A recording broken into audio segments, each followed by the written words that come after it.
When the last census taker climbed down from Devil's Backbone in 1950, his hair had gone completely white overnight. The official report listed equipment malfunction and severe weather, but the locals knew better.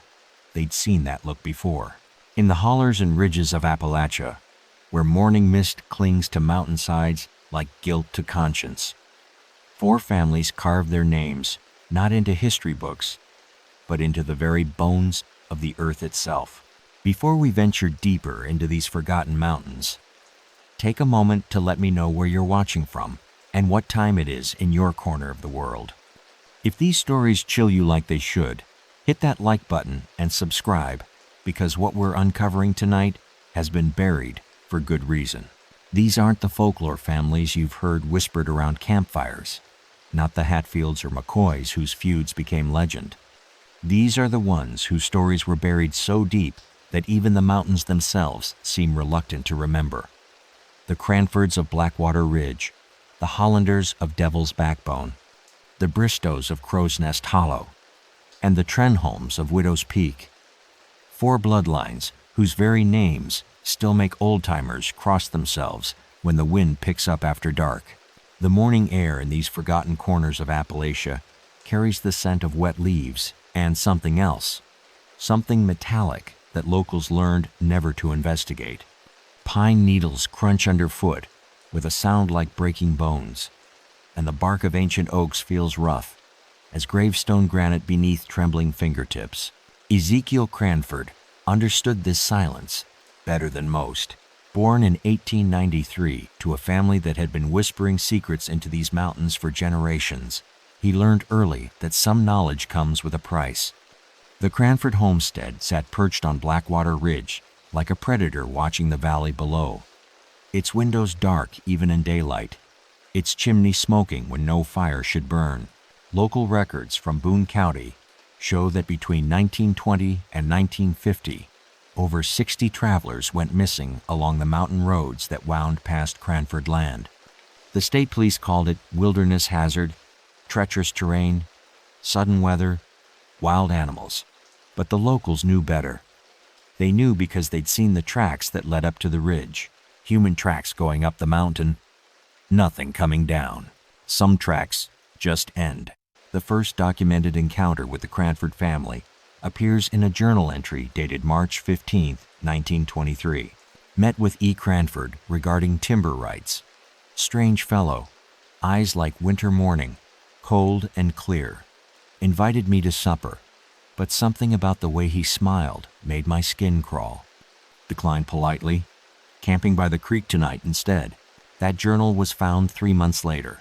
Its pages water damaged and its owner never seen again.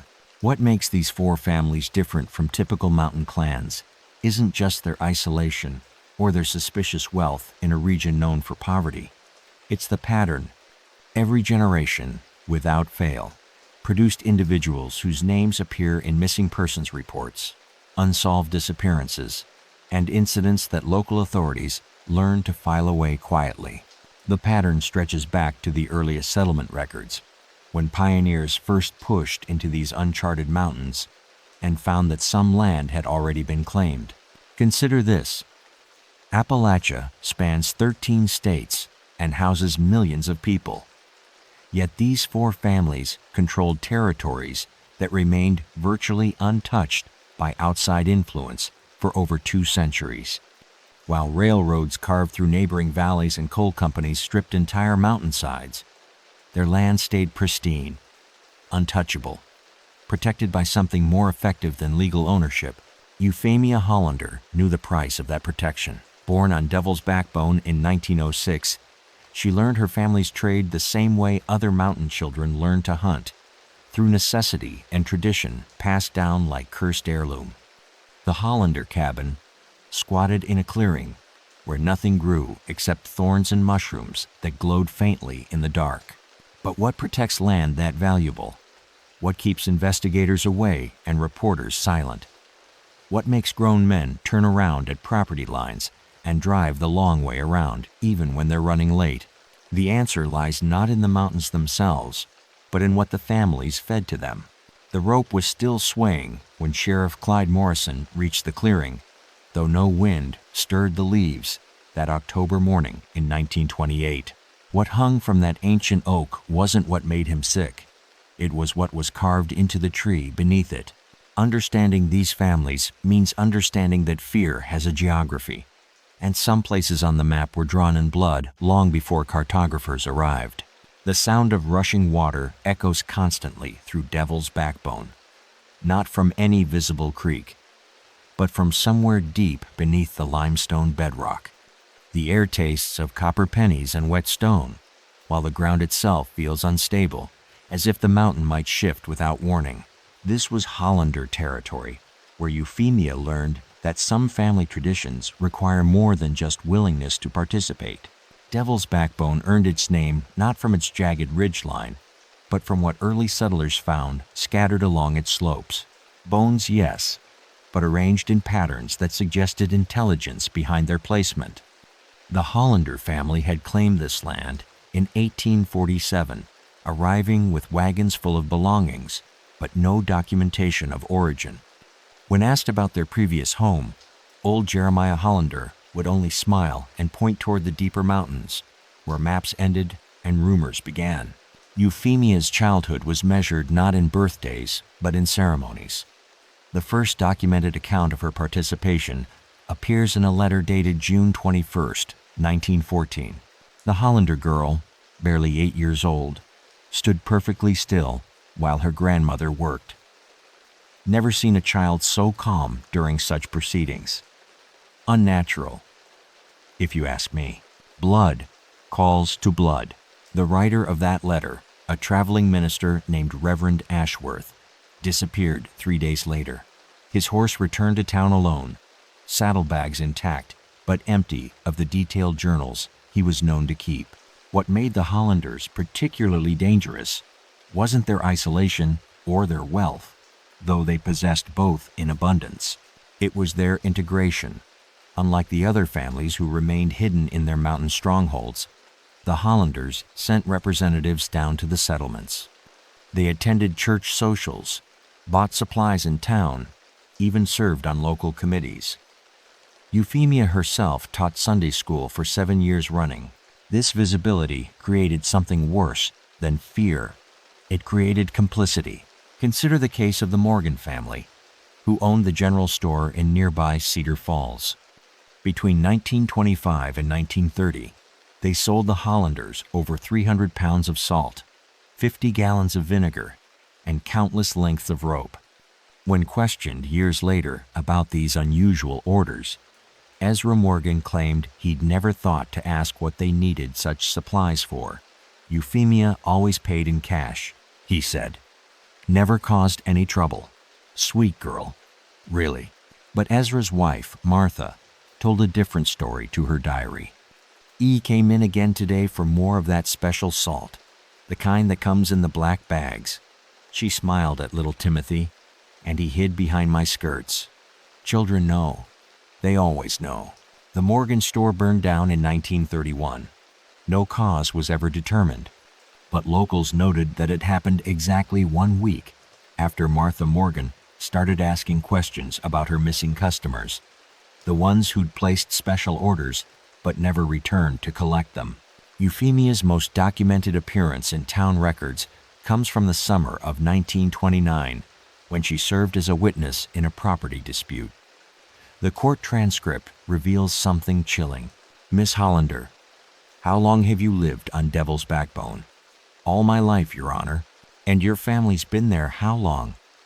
Oh, we've always been there. The mountain remembers us.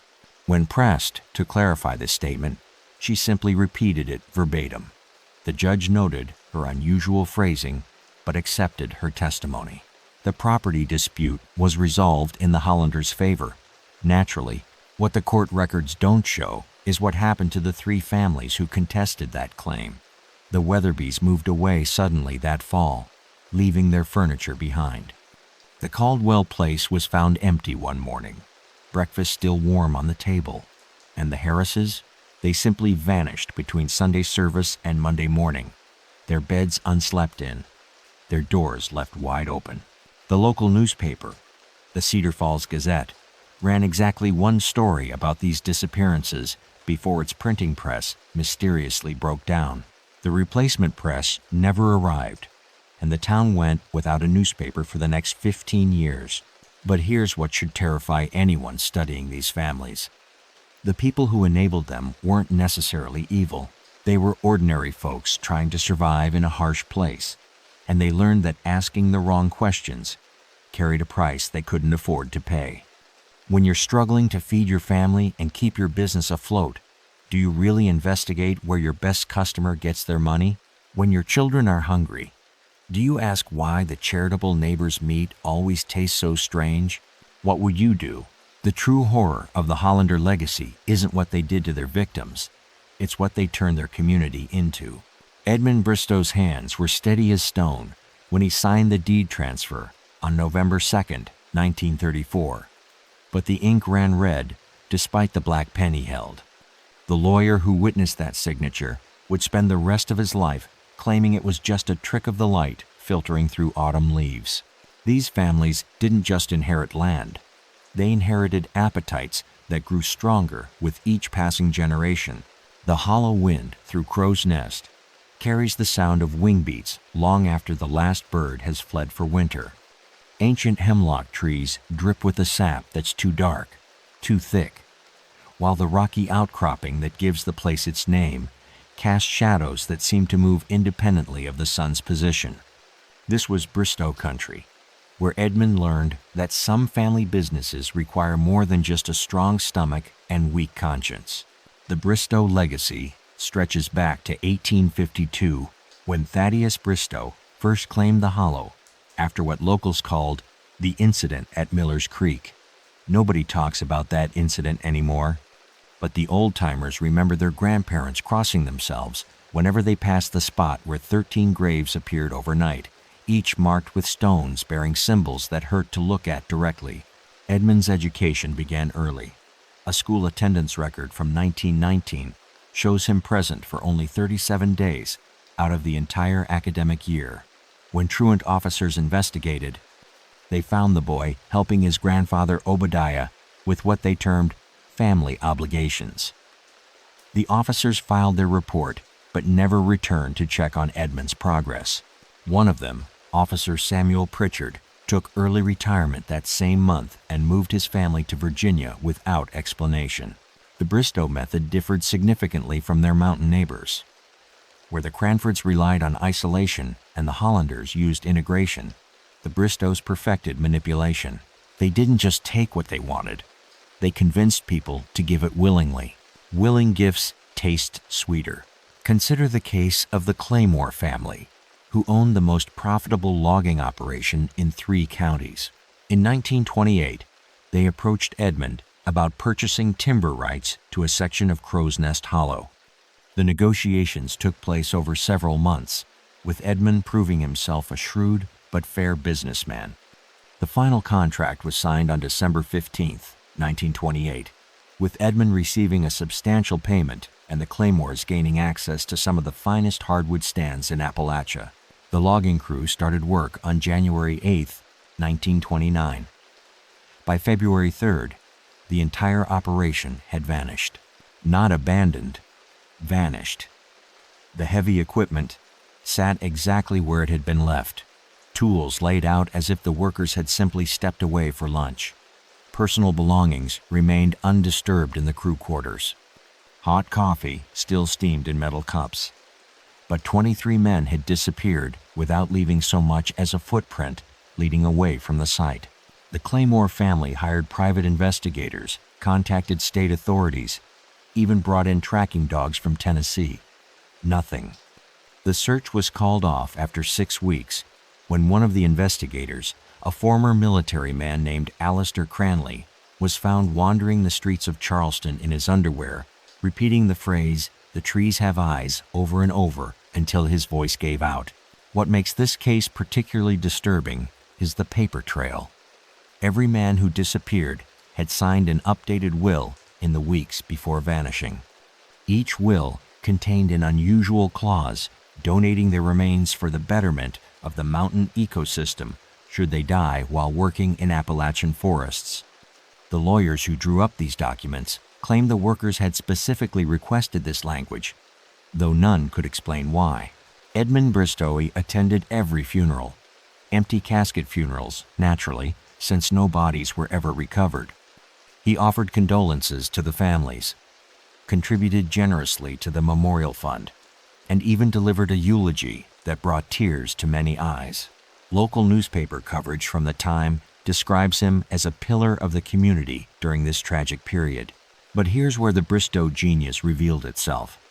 Within 6 months of the disappearances, Edmund had quietly purchased the Claymore Logging Company at bankruptcy prices.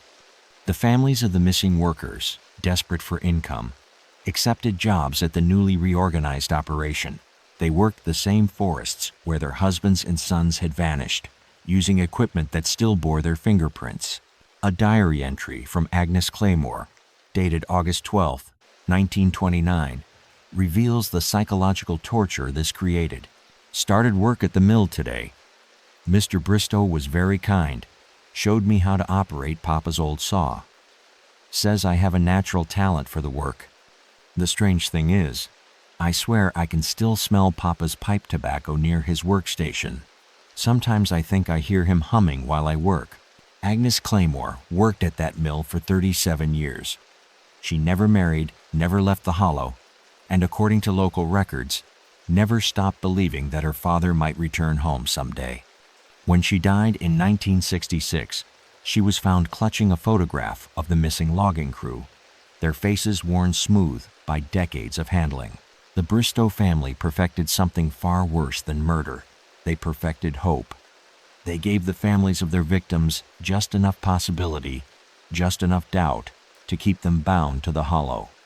These people couldn't grieve properly because they couldn't be certain their loved ones were truly gone. They couldn't move forward because somewhere in the back of their minds, they believed that working for the Bristowes might somehow bring their missing family members back. This is psychological predation at its most refined. The Bristowes didn't just consume their victims, they consumed their victims' families, turning grief into labor, desperation into loyalty, and love into a trap that lasted generations. What Edmund understood, what his grandfather had taught him, was that physical chains break eventually. But emotional chains? Those strengthen with age. How many people today are still waiting for someone to come home from Crow's Nest Hollow? Magnolia Trenholms' wedding dress was still white when she buried her 7th husband on May 15, 1943, though the guests had long stopped asking questions about the stains around the hem. The preacher who officiated that funeral service would later claim he couldn't remember a single word of his own eulogy. The Trenholms perfected something the other families had only stumbled toward. They made death look like love. The wind on Widow's Peak never stops keening, a sound like distant sobbing that carries across the valley, even on the stillest days.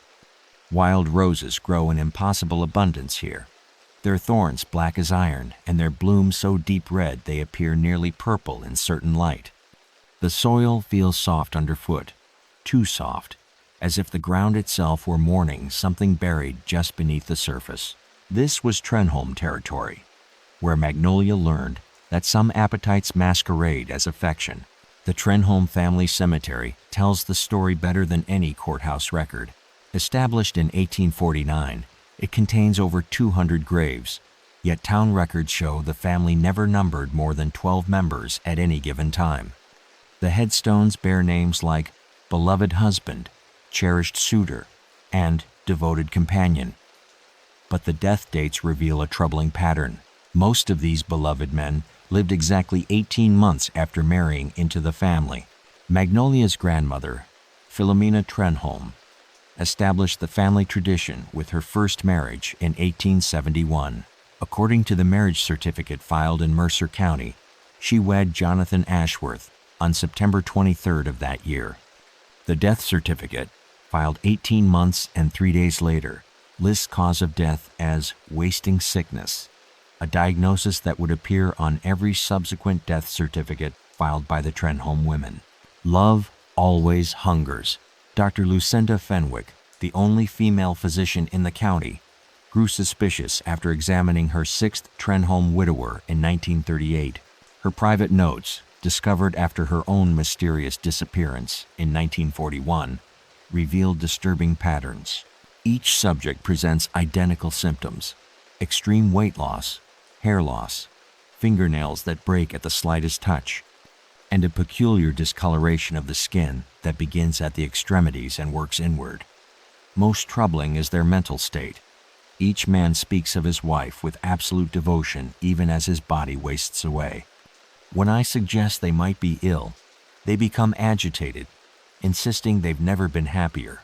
What made the Trenholm method so effective wasn't just the slow, methodical nature of the consumption, the entry. It was the way they convinced their victims to participate willingly. These men didn't just die, they died grateful. The case of Sylvester Carling illustrates this perfectly. A successful merchant from Charleston, Carling arrived in the mountains in 1939 to establish a new trading post. He was 42 years old, wealthy, and had successfully avoided marriage his entire adult life. Local newspaper accounts describe him as a confirmed bachelor with a keen business sense and no patience for romantic nonsense. Then he met Magnolia. Their courtship lasted exactly 3 months. Carling's letters to his business partner in Charleston, preserved in the state archives, document his transformation. August 12, 1939. Met an interesting woman at the church social. Unusual family, but she has a quality I can't quite define. Magnetic, perhaps. September 20th, 1939. Can't stop thinking about her. She has this way of looking at a man that makes him feel like he's the only person in the world. Never felt anything like it. October 31st, 1939. Proposed yesterday. She accepted, of course. Feel like the luckiest man alive. Strange dreams lately, but I wake up happy. The wedding took place on November 15th, 1939. Carling's business partner traveled from Charleston to attend, later writing to mutual friends that he barely recognized the groom. Sylvester looked diminished somehow, thinner, paler, but with this strange contentment I'd never seen before. When I asked if he was feeling well, he just smiled and said he'd never been better. By January 19th, 41, Sylvester Carling was dead. His will, updated just 2 days before his death, left his entire fortune to my beloved wife, who has shown me what true happiness means. The witnesses to this will signing, including the town banker and a local attorney, both noted that Carling appeared to be in good spirits despite his obvious physical decline. But here's what makes the Trenholm case truly horrifying. The community not only enabled this pattern, they celebrated it. Local women held Magnolia up as an example of perfect wifehood. The men envied her husbands, even knowing their fate. After Carling's funeral, the newspaper ran an editorial praising Magnolia's devotion, noting how lovingly she had cared for him during his final illness. When she remarried 6 months later, the entire town attended the wedding. This reveals something darker about human nature than any single act of violence could. People will not only ignore evil when it benefits them, they'll actively participate in it when it's packaged attractively enough. Magnolia's husbands brought wealth into the community. They funded church repairs, sponsored town festivals, invested in local businesses. Their deaths might have been tragic, but their money stayed behind, and that money improved everyone's lives. What would you do if the local economy depended on a woman whose husbands kept dying? Would you investigate if your children's school was built with blood money? Would you speak up if your silence was the price of prosperity? The most chilling evidence of this community complicity comes from a letter written by Reverend Clementine Fairweather in 1944. Magnolia has approached me about remarrying again. The man is from Virginia, well-to-do, no family to ask questions. I should counsel her to wait longer, observe proper mourning, but the church roof needs repair and winter is coming. God forgive me. I'll perform the ceremony. That Virginia man, Thomas Pritchard, lasted 19 months, 3 months longer than average. When he died in 1946, he was found clutching a photograph of Magnolia, his face peaceful despite the horror his body had endured. But Magnolia Trenholms' reign was about to face its greatest challenge.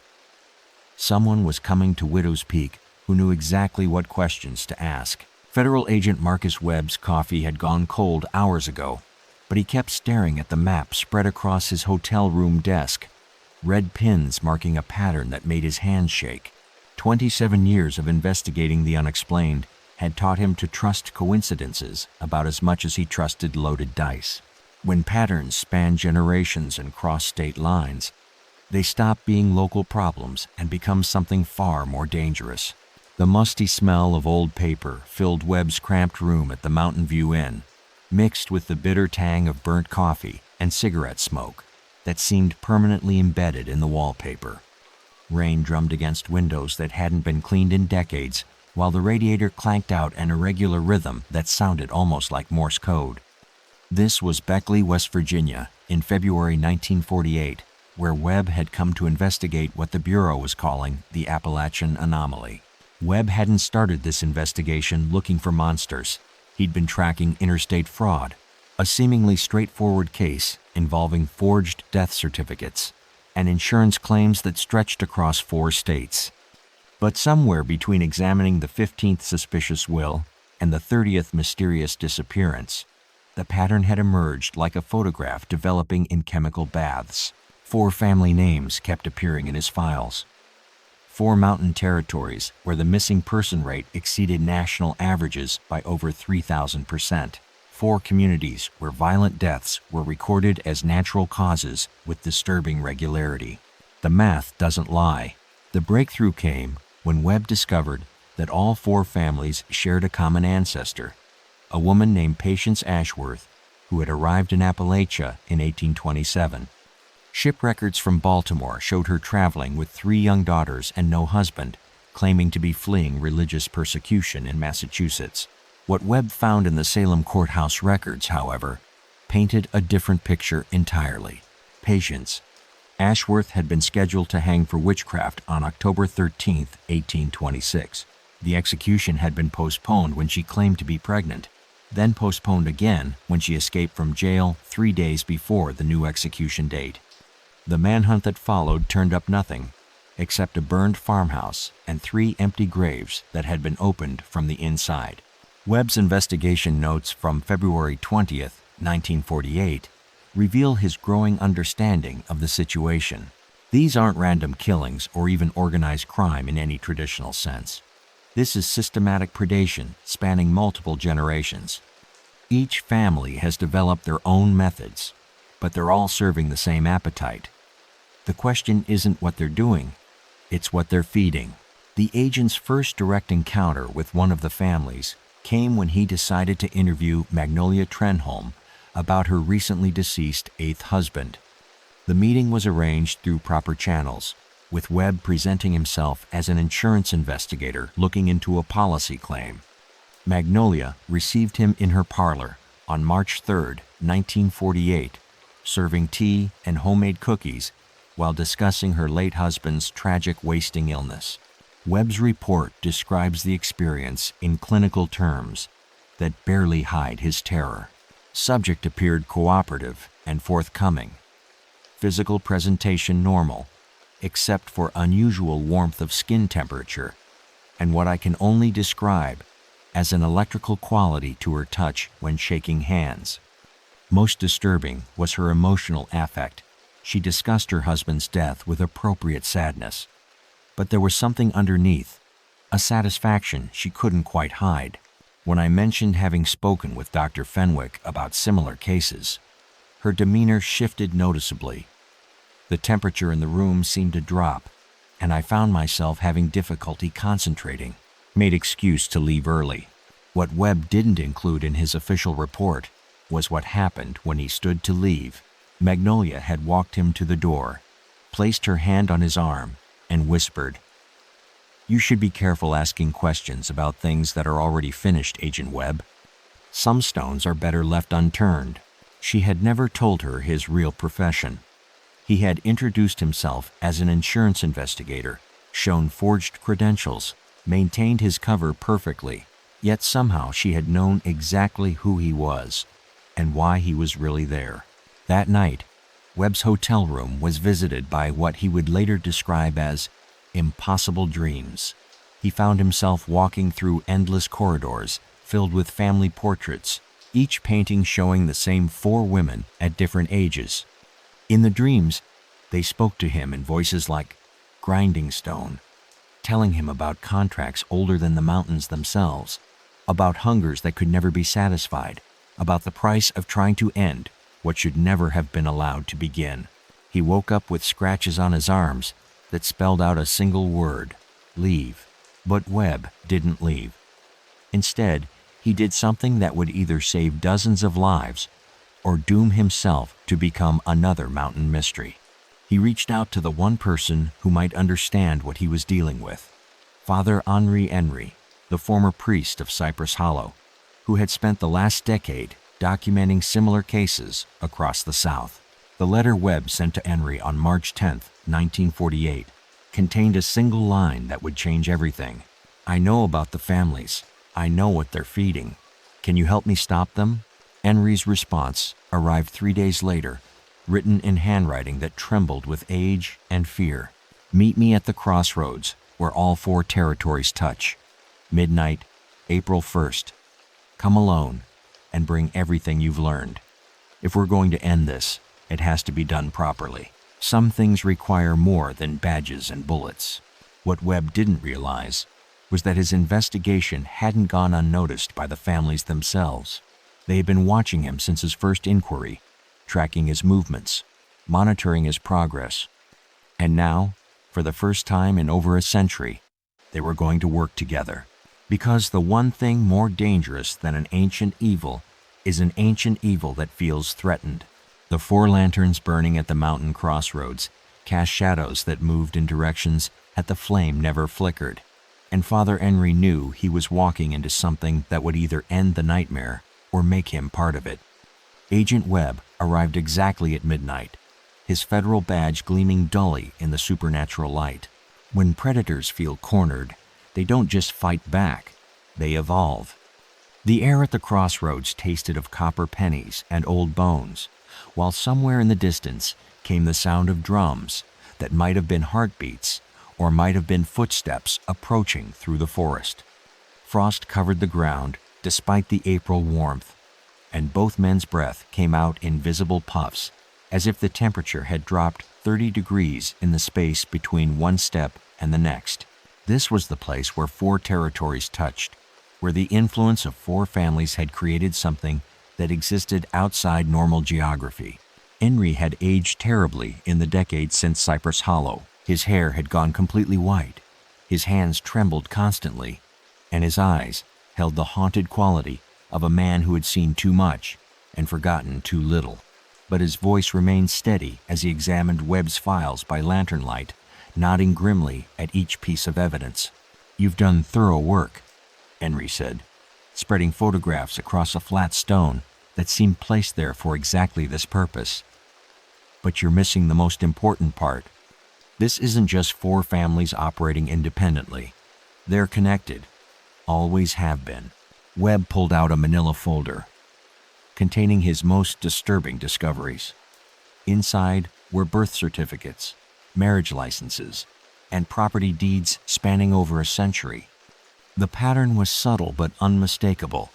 Members of each family had married into the others at regular intervals, creating a web of bloodlines that ensured their traditions would never die out completely. Blood. Calls to blood. "Look at this," Webb said, pointing to a marriage certificate dated 1896. Obadiah Cranford married Clementine Bristow. Their daughter, Lucinda, married into the Hollander line. The Trenholms have connections to all 3 families through adoptions and informal arrangements. Henry studied the documents with growing alarm. They're not just preserving their individual methods, they're sharing knowledge. Each generation gets stronger, more sophisticated. What neither man realized was that they were being watched. From 4 different directions, 4 different vantage points, representatives of each family observed their meeting through eyes that gleamed in the darkness. Ezekiel Cranford crouched behind an ancient oak, his breathing so controlled it sounded like wind through leaves.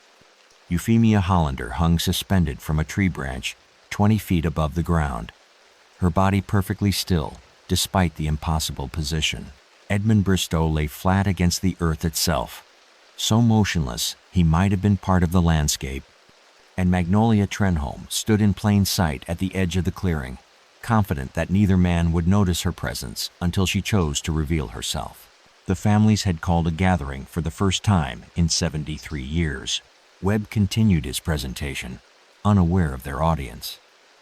I've tracked 17 separate federal investigations that were mysteriously closed or redirected away from these areas. Investigators transferred, evidence lost, witnesses who changed their stories overnight. Someone has been protecting them. Not someone, Henry corrected. Something. The thing they serve, the thing they feed. It protects its investments. That's when Magnolia stepped into the light. Both men spun toward her, Webb reaching for his weapon while Henry clutched his crucifix. But Magnolia raised empty hands, her beautiful face serene in the lantern glow. "Gentlemen," she said, her voice carrying the warmth of a loving mother and the chill of a winter grave. "You've both worked so hard to understand us. Perhaps it's time we had a proper conversation." From the other 3 directions, the remaining family members emerged from their hiding places. They moved with inhuman grace, taking positions that formed a perfect circle around the 2 investigators. Webb noticed that each one cast multiple shadows, as if several people occupied the same space. "Agent Webb," Edmund said, his voice cultured and reasonable, "your investigation ends tonight. Not because we're going to harm you, but because you're going to understand why it must." Euphemia spoke next, her words carrying the sound of wind through cemetery gates. "You think we're the monsters, but we're the gardeners. We tend to something much older, much hungrier than ourselves." Ezekiel's voice rumbled like distant thunder.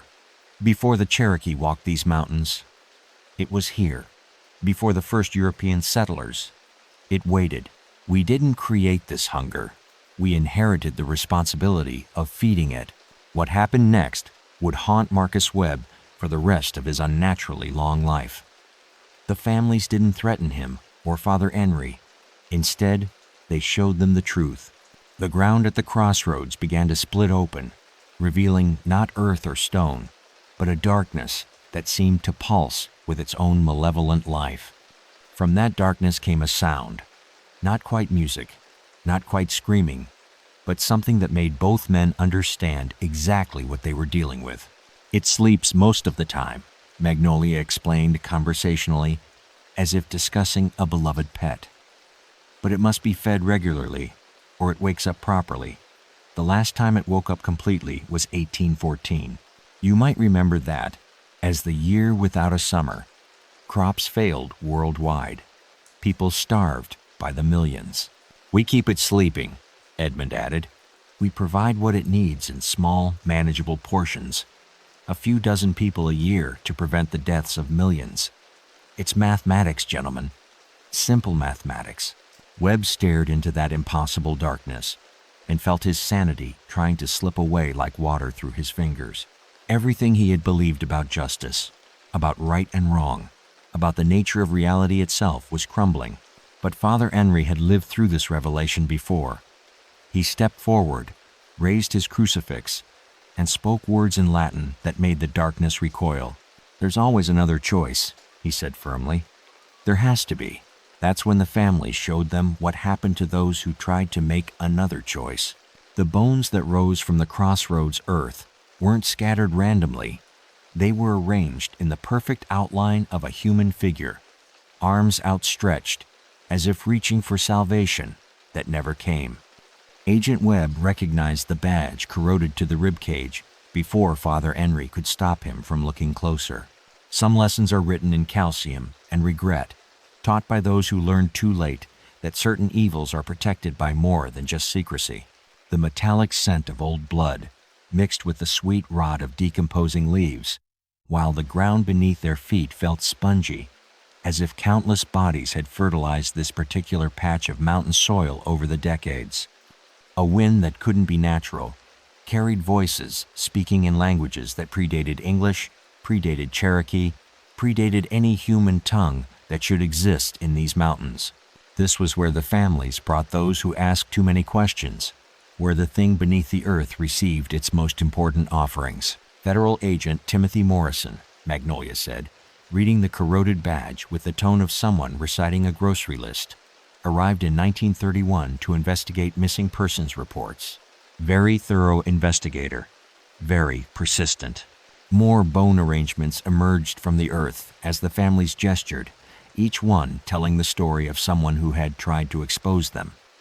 A sheriff's star from 1894, a priest's collar from 1906, a journalist's press badge from 1923, a doctor's medical bag, leather rotted but instruments still gleaming, from 1938, Dr. Lucinda Fenwick, Edmund noted, nudging the medical bag with his boot. She was particularly troublesome, started conducting unauthorized autopsies, collecting tissue samples, even tried to contact colleagues at Johns Hopkins about her findings. Ezekiel's voice carried the weight of mountains when he spoke. Each of them thought they could save people. Each of them thought they were stronger than what we serve. Each of them learned the price of interfering with something they didn't understand. Heroes become fertilizer here, but Father Henry had seen enough. He stepped forward, clutching his crucifix so tightly his knuckles went white, and began speaking in Latin. Not the simple prayers Webb had heard before, but something older, more complex, words that seemed to make the darkness recoil. Enough, Henry said firmly. I've seen this before. In Louisiana, in Georgia, in places where families like yours thought they were untouchable. There's always a choice. Euphemia laughed. The sound like wind chimes made from human teeth. Father Henry of Cypress Hollow. Yes, we know about your little fire. We know about the Tibito sisters. Did you really think that was the end of it? What she said next made Webb's blood turn to ice water. The sisters were apprentices, students. We taught them everything they knew. And when they became careless, when they drew too much attention, we let you burn them out. Sometimes the gardeners must prune the less useful branches. Webb's investigation files suddenly made terrible sense. The Thibodeau sisters hadn't been an isolated case. They had been part of this network. His entire understanding of what he was dealing with shifted like a landslide in his mind. How many, he whispered. How many families like yours are there? Edmund smiled, his teeth reflecting the lantern light like polished bone. Agent Webb, we're not the disease. We're the treatment. There are places in this country where the families died out, where no one feeds what needs feeding. Would you like to know what happened to those places? He didn't wait for an answer. With a gesture, Edmund caused the darkness to show them visions. Entire towns consumed overnight, valleys where nothing would ever grow again, cities where the population simply vanished between sunset and sunrise. Each vision was accompanied by dates, newspaper headlines, official explanations that Webb recognized as the kind of cover-ups he'd been trained to create himself. The Dust Bowl wasn't caused by farming practices, Magnolia added conversationally. It was caused by 3 families in Oklahoma, dying out within the same 5-year period. When the feeding stopped, it woke up angry. 7 years of failed crops, millions displaced, thousands dead from starvation. The families weren't just claiming responsibility for isolated mountain murders. They were claiming credit for preventing nationwide catastrophes. Webb found himself facing the most horrifying question of his career. What if they were right? What if the mathematics really were that simple? A few dozen deaths per year to prevent millions? But Henry had spent decades wrestling with this exact moral calculus, and he'd reached a different conclusion. He stepped closer to the darkness, raised his crucifix higher, and spoke words that made the very air around them tremble. "There's always another way," he said. "There has to be." That's when the thing beneath the crossroads began to wake up properly. The ground cracked open in a pattern that resembled a massive eye opening. And from that eye came a sound that wasn't quite roaring, wasn't quite screaming, but something that made both men understand they were looking at something that had been hungry since before humanity existed. The families stepped back, their confident expressions replaced by something approaching fear. "You don't understand," Ezekiel said urgently. "We're not its masters. We're its caretakers. If it wakes up completely, if it gets angry enough to really move." But Father Henry was already speaking the words he'd learned in seminary, the ones they didn't teach anymore, the ones that required a man to risk his soul to speak. Ancient words of binding, of banishment, of sending hungry things back to wherever hungry things belong. Webb watched in fascination and terror as light began to pour from the priest's crucifix, real light that hurt to look at directly. The families weren't just afraid now. They were panicking, because something was happening that hadn't happened in over 200 years. Someone was actually trying to kill their God. The light from Father Henry's crucifix burned so bright that Agent Webb could see his own bones through his flesh, while the thing beneath the crossroads writhed in what might have been agony or might have been ecstasy. Some bindings require more than faith. They require sacrifice. This was the moment that would determine whether these mountains remained feeding grounds or became graveyards for something far older than human evil. The sound of reality tearing filled the air around the crossroads, like fabric ripping on a cosmic scale, while the temperature dropped so fast that frost formed on the investigators' clothing, even as supernatural fire blazed from the priest's hands. The very air tasted of ozone and copper, thick enough to choke on, while somewhere in the distance came the sound of every bird in the mountains taking flight at once. This was April 1st, 1948, at exactly 12:37 a.m., when Father Henry attempted to do what no one had tried for over 2 centuries. The families were screaming now, not in rage, but in genuine terror.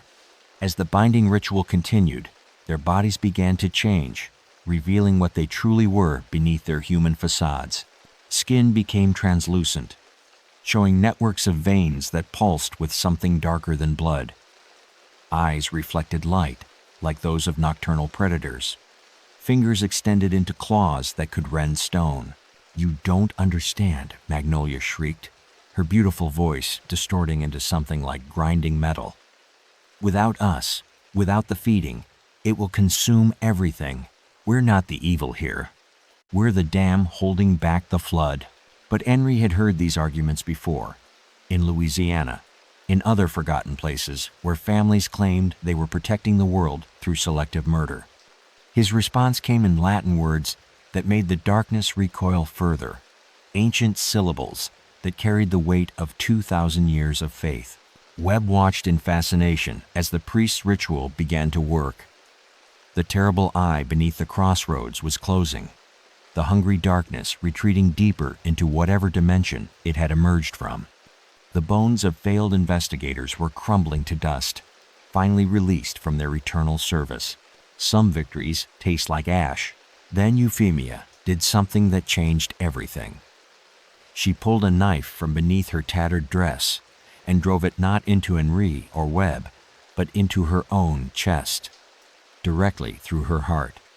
As her blood hit the ground, the binding ritual faltered. "Blood calls to blood," she gasped with her dying breath, "and some contracts can't be broken by prayer alone."